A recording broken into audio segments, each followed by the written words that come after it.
Ang Pilipinas ay isang bansang. Tapos na. Kung iyan ang iniisip mo, lubusan kang naiwan sa kasalukuyang sitwasyon ng mundo. Sa isang silid kumperensya sa gitna ng Harvard, nakatigil ang mga piling tao sa isang nakagugulat na ulat. Tapos na ang paghahari ng Amerika.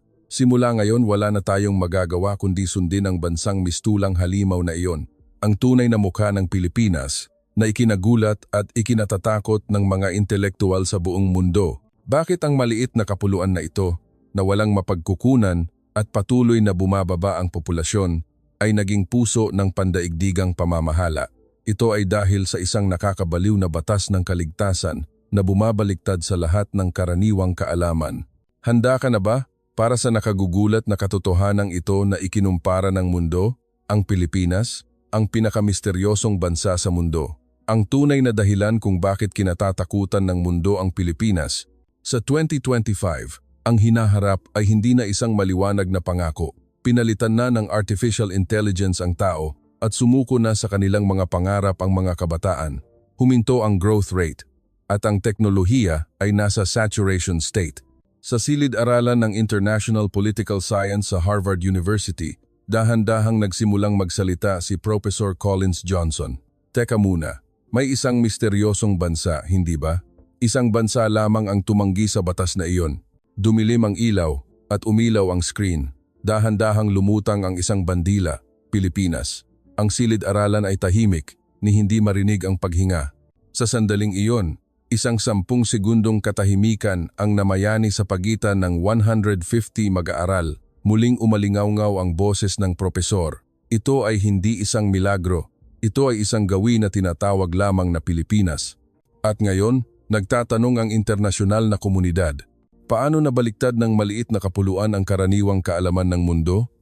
Mula ngayon, pasukin natin ang nakakamanghang eksenang iyon. Ang nakakagulat na kwento na nagmula sa Amerika. Magsisimula na tayo. At saan mo pinapanood ngayon? Pakisabi sa comments. Gusto ko ring marinig ang inyong kwento. Bago iyon, sa 1 segundo lang, maaari mong pindutin ang button ng subscribe dito upang magbigay ng malaking lakas sa paggawa ng video. Kaya, magsimula na tayo kaagad. May mga bansa na hindi dapat umiral. Magiging normal sana kung sila ay mawawala. Sa geographical at historical na pananaw. Gayunpaman, hawak ng bansang iyon ngayon ang puso ng pandaigdigang ekonomiya. At hindi iikot ang mundo kung wala ang bansang ito. Kumusta? Ang pangalan ko ay Collins Johnson. Nag-aral ako ng mga superpower sa Harvard sa loob ng maraming taon at sinuri ko ang mga bansa na may hegemonya. Gayunpaman, sinira ng isang maliit na kapuluan ang lahat ng aking mga equation, ang Pilipinas. Ipakikita ko sa inyo ngayon ang kabaliwan na iyon na lumalabag sa karaniwang kaalaman. Kamakailan, nagbigay ako ng espesyal na lektura sa Harvard International Political Science Department. Nagulat ako nang pumasok ako sa silid-aralan. Mahigit 300 mag-aaral ang pumuno hanggang sa pasilyo. Ito ay higit sa doble ng karaniwang bilang ng lektura. Direkta akong nagtanong, alam ba ninyo ang nagwagi ng Nobel Prize sa Economics noong nakaraang taon? Tumango ang ilan. Ipinakita ko ang kanyang litrato sa screen. Nag-aral siya ng isang bagay lang sa buong buhay niya. Kung bakit nagtatagumpay ang ilang bansa at kung bakit nabibigo ang iba. Sinuri niya ang mga bansa sa buong mundo. At pinangalanan niya ang isang bansa lang. Itinaas ko ang aking boses. Ang bansa na sinabi niya ay ang Pilipinas.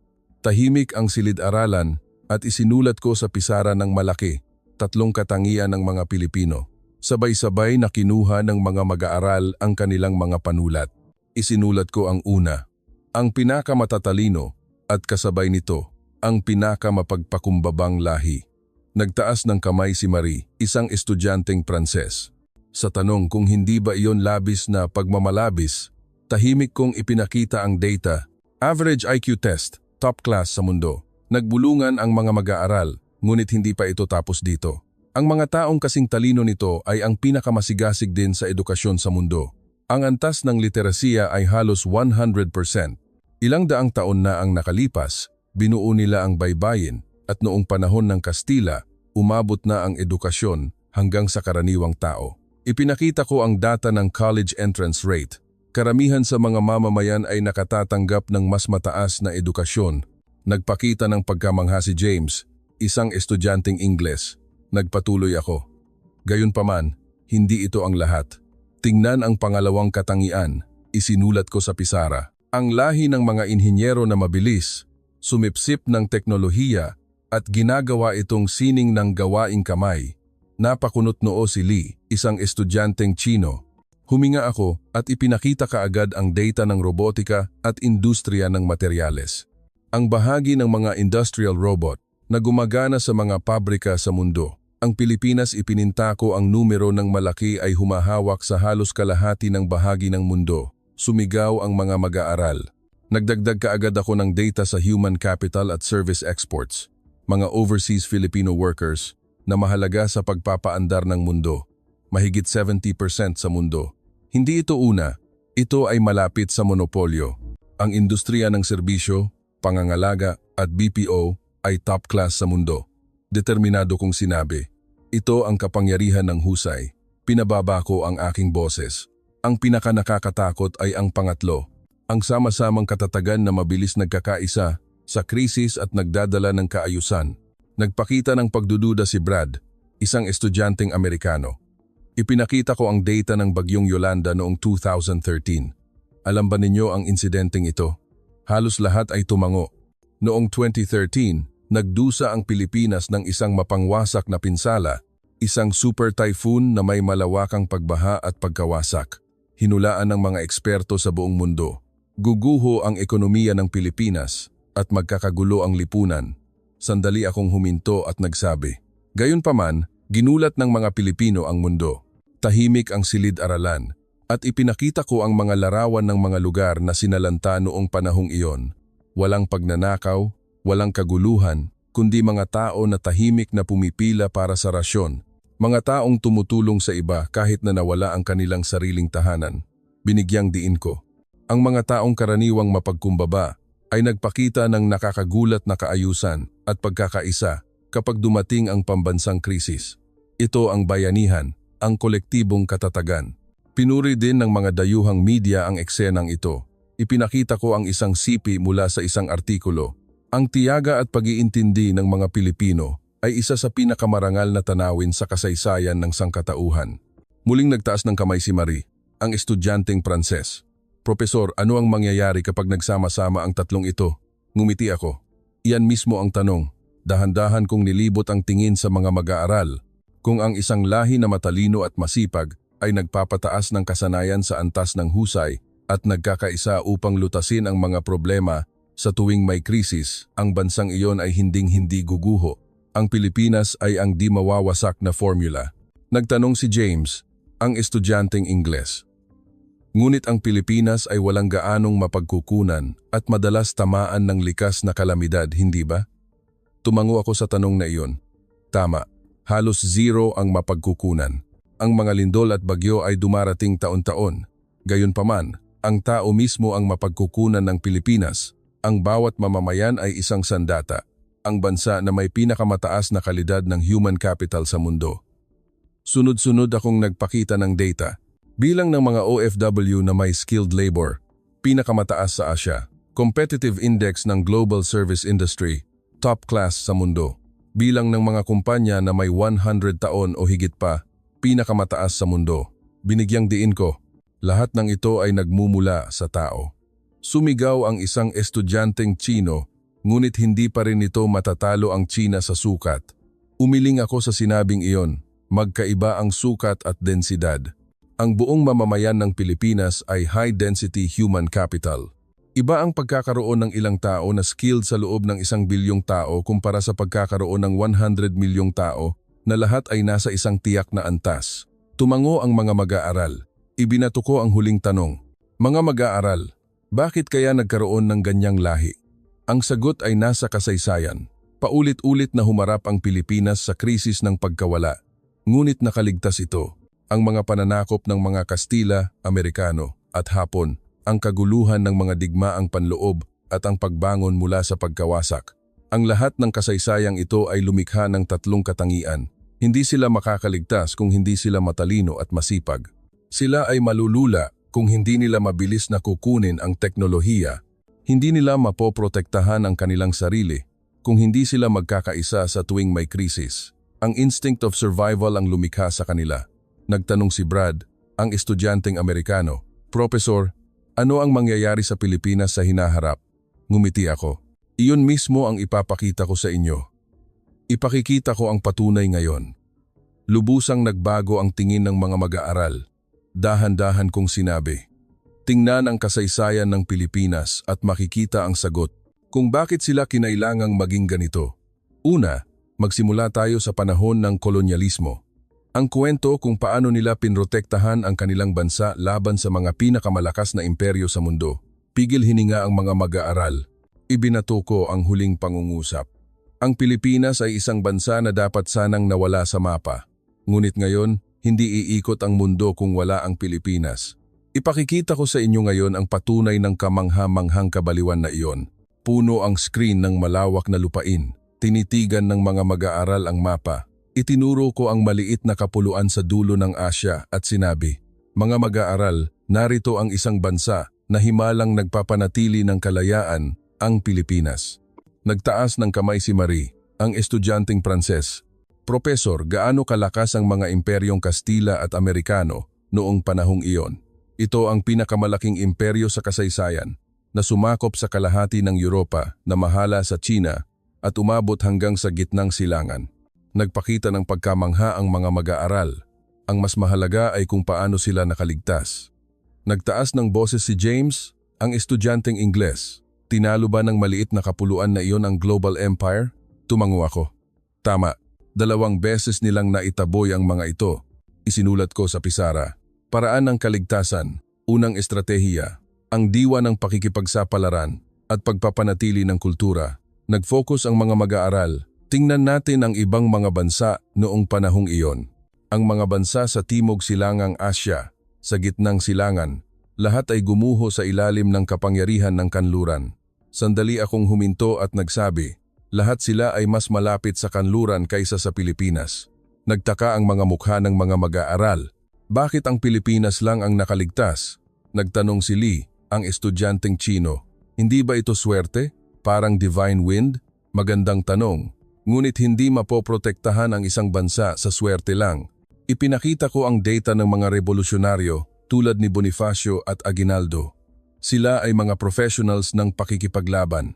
Ang matitibay na barong Tagalog, ang matatalim na bolo at ang diwa ng kalayaan.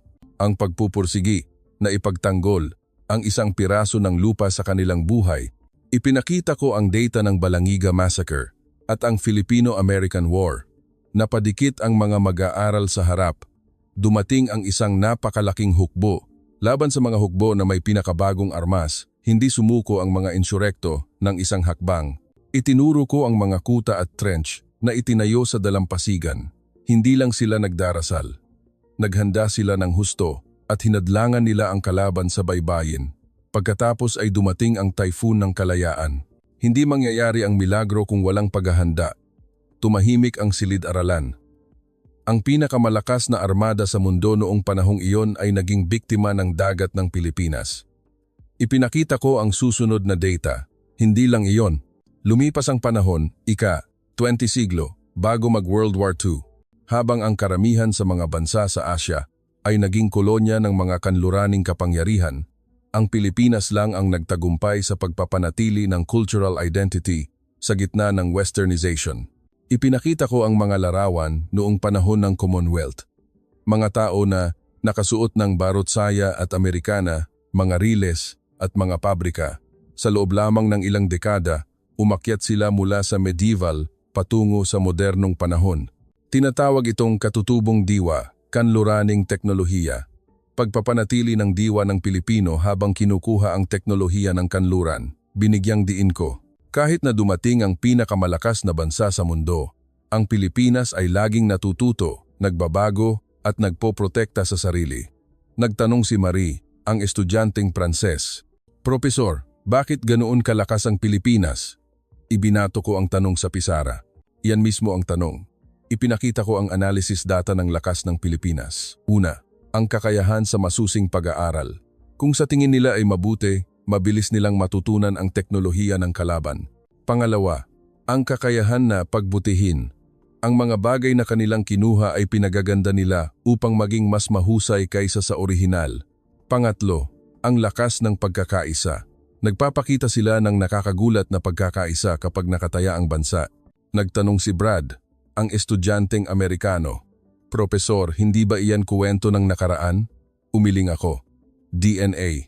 Ang DNA na iyon ay nabubuhay ngayon sa kaayusan ng mga BPO, sa inobasyon ng mga tech startup ng Pilipinas, at sa diwa ng voluntarism sa tuwing may kalamidad. Nakita ko si Rizal Reyes, ang estudyanteng Pilipino na nakaupo ng walang kumpiyansa. Tumingin ako sa kanya at ngumiti ng bahagya. "Rizal, hindi lang swerte ang mga ninuno mo." Nagpatuloy ako sa kwento. Susunod ay ang panahon ng galleon trade, ang bansa na nagtatag ng isang panahon ng kapayapaan kung saan walang digmaan sa loob ng mahigit 200 taon.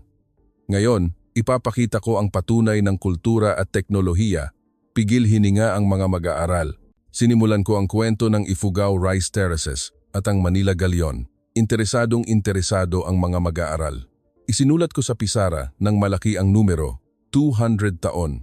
Tinitigan ng mga mag-aaral ang numerong iyon.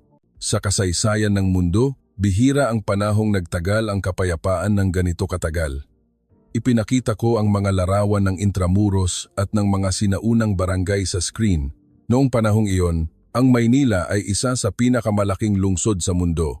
Mas marami ang populasyon kaysa sa London at Paris, at ito ay kahangahangang malinis at may kumpletong sistema ng recycling.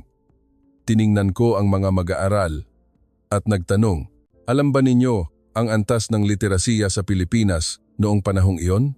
Umiling ang ilang mag-aaral. Dahan-dahan kong sinabi, "Ito ay top class sa mundo. Mayroong mga eskwela para sa karaniwang tao sa buong bansa. Hindi lang mga prinsipalya kundi pati na rin ang mga magsasaka at mga ngalakal ay marunong magbasa at magsulat." Binigyang diin ko. Ito ang dahilan kung bakit posible ang mabilis na modernisasyon, dahil ang lahat ng mamamayan ay may basic knowledge. Humanga si James, ang estudyanteng Ingles, at nagsabi, "Talagang kahanga-hangang bansa ang Pilipinas." Ngumiti ako at tumango. Mayroon na ring obsession sa teknolohiya. Tingnan ang Ifugao Rice Terraces. Ipinakita ko ang video ng mga hagdan-hagdang palayan, ang automated irrigation system na tumatakbo sa pamamagitan lamang ng gravity na nagbibigay ng pagkain.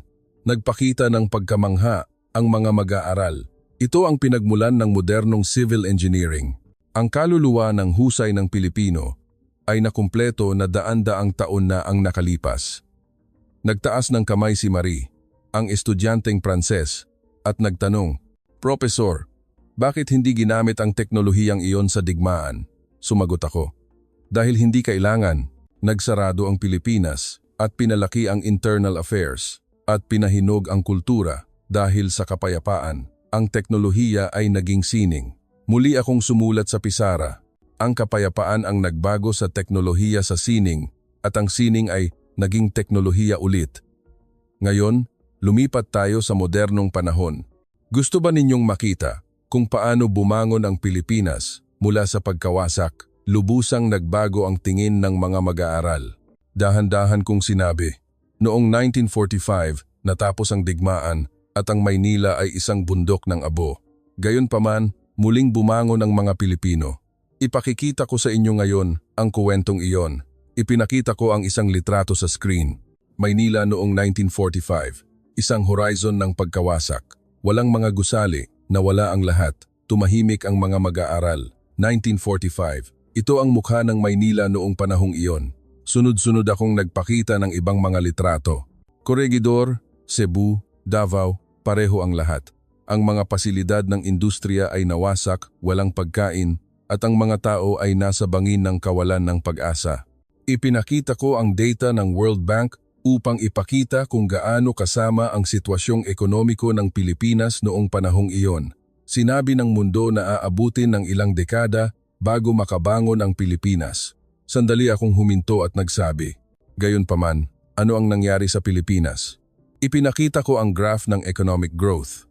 Ang linya na mabilis na umakyat mula noong 1950s. Ang pagtatayo ng mga subdivision at mga pabrika. Sa loob lamang ng 20 taon, nakamit ng Pilipinas ang isang economic miracle. Tinatawag itong the Golden Age of Infrastructure and OFW. Humanga ang mga mag-aaral. Paano nangyari iyon? Isinulat ko sa pisara ng malaki. Kasanayan, edukasyon at pagpapabuti. Hindi lang nagtrabaho ang mga Pilipino. Patuloy silang nag-iisip kung paano pagagandahin ang masama ngayon kumpara kahapon. Ang Made in the Philippines ay una ng kasing kahulugan ng murang bagay. Ngunit mabilis itong naging patunay ng pinakamataas na kalidad sa mundo. Ipinakita ko ang video ng isang manufacturing factory. Ang mga galaw na walang aksaya, ang masusing quality control. Ito ang industriya ng serbisyo ng Pilipinas na sumakop sa mundo. Nagtanong si Lee, ang estudyanteng Chino. Ngunit profesor, nagkaroon din ng pagbagsak at mga kalamidad, hindi ba? Tumango ako at dahan-dahang sumagot. Tama.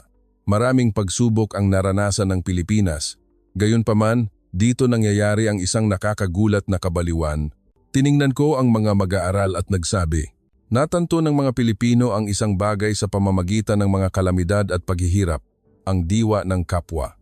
Hindi lang ang sarili ang mailigtas, kundi ang tulungan ang isa't isa. Muli kong sinabi ang kwento ng Yolanda noong 2013. Ang dahilan kung bakit walang kaguluhan sa gitna ng kaguluhan. Ito ay dahil ang empathy ay nasa buong lipunan. Binigyang diin ko. Nasaktan ang Pilipinas sa kalamidad. Ngunit kasabay nito, muling kinumpirma ang bayanihan ng mga Pilipino. Ito ang isa sa mga dahilan kung bakit iginagalang at kinatatakutan ng mundo ang Pilipinas.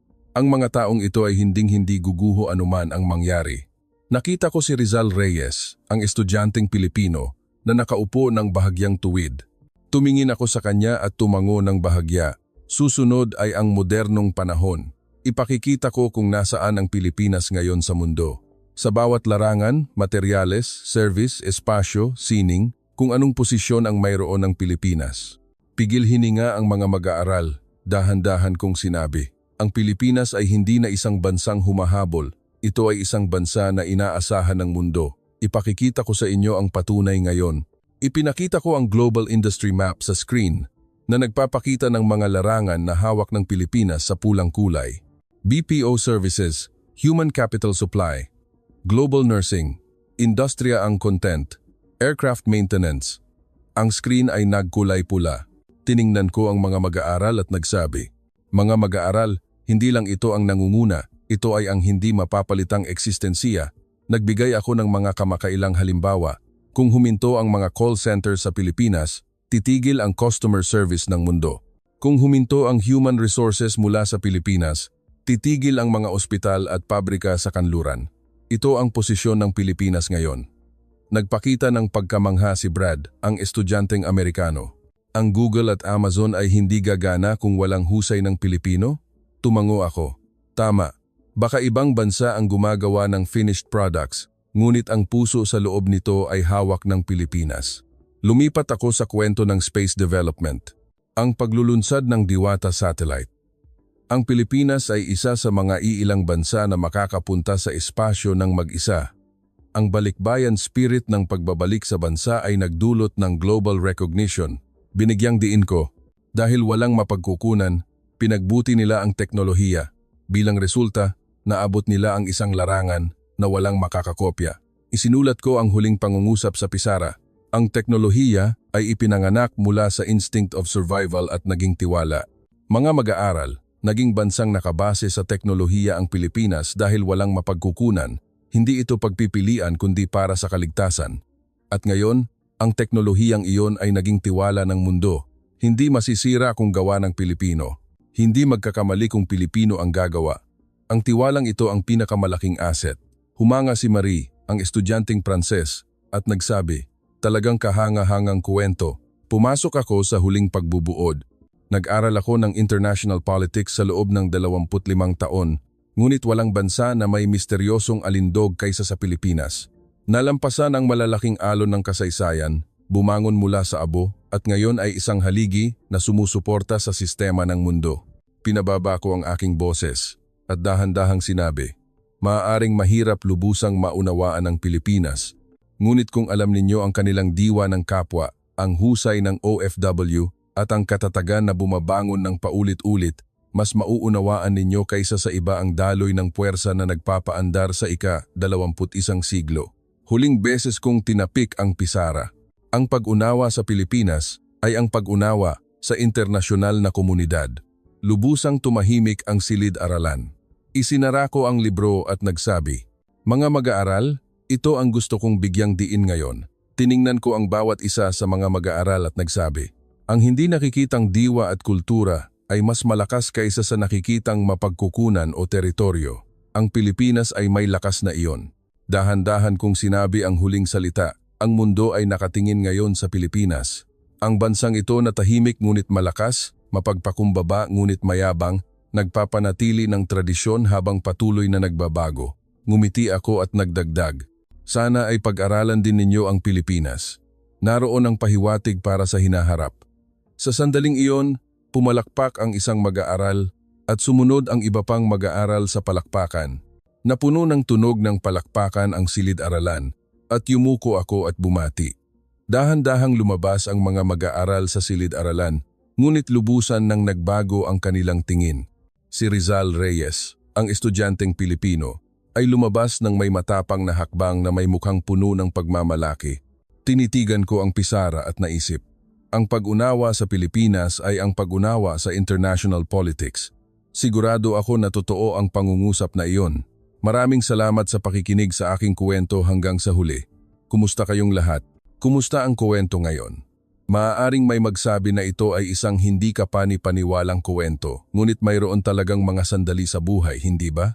Ang kapangyarihan na bumangon muli, ng kahanga-hanga kahit sa sitwasyon na hindi na kayang tiisin. Minsan, naiisip ko kung saan nagmumula iyon. Ang pusong iyon na walang tulong ng sinuman na nagpupursige sa sarili at umaabante. Marahil, hindi ba iyon parang bato na dahan-dahang lumalakas sa panahon na nabubuhay tayo? Sa huli, ang buhay ay tila hindi tungkol sa malaking tagumpay kundi tungkol sa proseso ng pagbangon muli kahit matumba. Umaasa ako na sa pamamagitan ng kuwento ngayon, lahat tayo ay hihinto ng sandali at magtatanong sa ating sarili kung nasaan tayo ngayon. At hindi ba ang buhay ay tungkol sa paglalakad ng tahimik kahit sa daan na walang tamang sagot? Iwanan ang inyong mga iniisip sa comment section sa ibaba at ibahagi ang nakakaantig na kuwentong ito sa mga tao sa paligid ninyo at pag-usapan ito. Sa huli, ang pag-subscribe sa channel, pag-like at pag-set ng notification na tumatagal lang ng 1 segundo ay magbibigay ng malaking lakas sa paggawa ng video. Ito ay kuwentong nakakaantig na nagbigay ng taos pusong damdamin sa inyo. Magkaroon kayo ng isang masayang araw ngayon.